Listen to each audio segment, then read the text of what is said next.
Hello everyone, welcome back to my channel. I am Timmy Treacle, also known as Horror Fan for Life, and this is day 2 of my 31 Days of October list of movies I'm going to be watching. One movie a day and reviewing it. It could be old, it could be new, it could be a movie I've seen a million times. Um, Yesterday I watched and reviewed The Thing.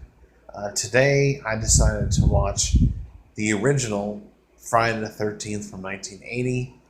Um, Friday the 13th was released on May 9th, 1980. It is a slasher movie.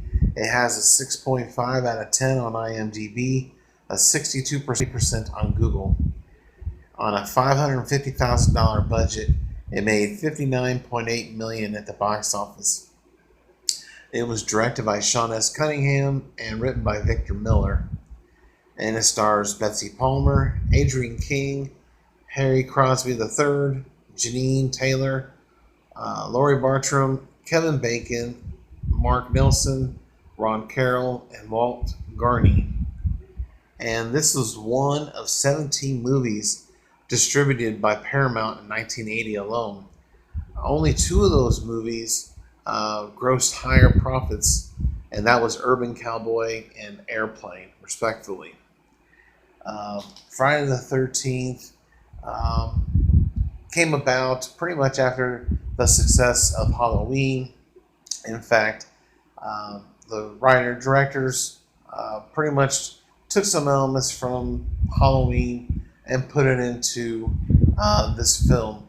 Um, the original Friday the 13th is a whodunit slasher movie. We don't know the reveal of the killer till late in the third act, which I loved about this movie. And sorry if you haven't seen this movie, but this is going to contain spoilers, so you guys have been warned.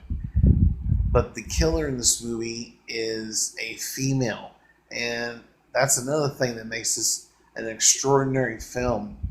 Is you didn't have a lot of female killers in slasher movies, especially early on, and for Betsy Palmer to not only accept this role and do what she did with the movie and the role, it set a high standard for uh, females down the road who, in fact, turn out to be killers in movies as well and other franchises.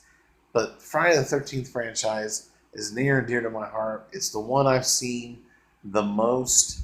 To me, it has the most watchable movies out of any franchise. Of course, that would be up for debate for another time. But Friday the 13th, if you don't know what it's about this camp in the mid 1950s. A young boy drowned, and the mother, Mrs. Voorhees, played by Betsy Palmer, blames the counselors for the son's death. She ends up killing 2 counselors during that night in question in 1957, I believe it was. And many years later, the camp has been closed and tried to be reopened several times. You have Steve Christie, who is wanting to opening up this camp. He's spending a lot of money. He's got new counselors coming up to help out. You have Alice, played by Adrienne King. You have Bill, played by Harry Crosby III. Marcy, played by Janine Taylor. Brenda, played by Laurie Bartram. Jack, played by Kevin Bacon. And we'll talk about Kevin Bacon here shortly, too. Mark Nelson plays Ned. And then, of course, we have Crazy Ralph, played by Walt Gurney, and Sergeant Tierney, played by Ron Carroll. Crazy Ralph, of course, warns people not to go to Camp Blood, that it's cursed, it's got a death curse. I love Crazy Ralph's character in the first movie. He's really creepy, and I love that character in this film. Um, Typically in the slasher movies, you have someone who's going to warn you about certain curse or what have you, and I like that about these movies. But Friday the 13th to me is, like I said, it's very special. And not only do you have the great Betsy Palmer in this movie playing Mrs. Voorhees, you have a young star in Kevin Bacon, who's coming off National Lampoon's Animal House from 1978. And I don't know if he did any movies after Animal House and before Friday the 13th. But this movie, sad to say that he doesn't really recognize as part of his filmography. I don't know why, but this movie is freaking phenomenal. I really wish he would show up to some conventions and signings and stuff. I think it'd be really cool. But this movie, when it was first released, got a lot of hate, especially from Gene Siskel and Roger Ebert. Those two went out of their way to ruin this movie. They went as far as telling people what the movie was about, ruining the ending for some people, and they just had a real hatred for this movie. And they did an entire half-hour show, basically just making fun of and hating on this movie, and yet it had no effect on people going to watch this movie.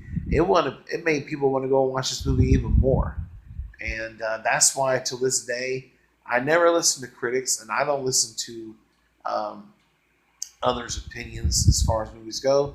I like listening to their opinions and I respect their opinions, but it's not going to deter me whether or not I'm going to see the movie.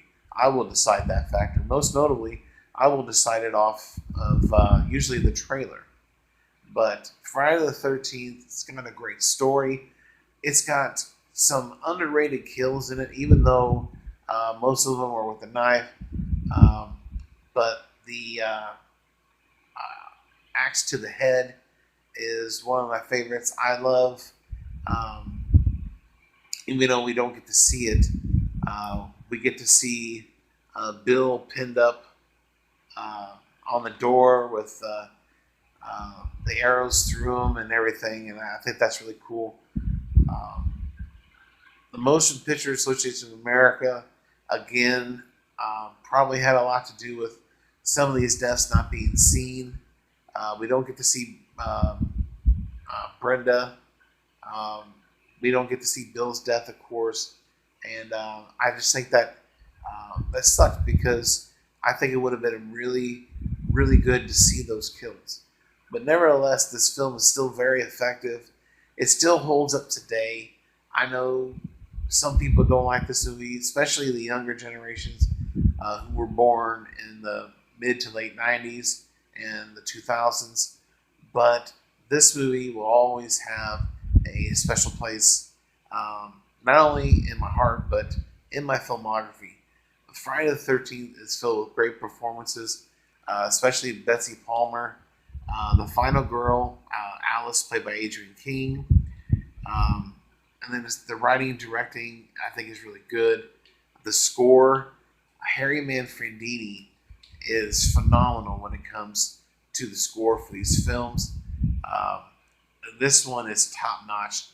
Although I do prefer part twos over part ones as the best, but still, the score in this movie, phenomenal. Harry Manfredini is great at what he does, and this is just a great movie.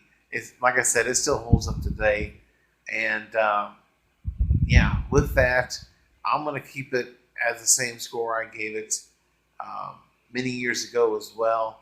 I gave this movie a 10 out of 10, and I'm sticking with that grade. So in the comment section below, what are your thoughts and opinions on the original 1980 Friday the 13th?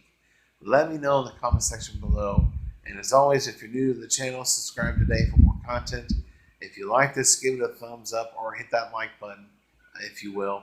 And don't forget to share this video on your social media as you see fit to.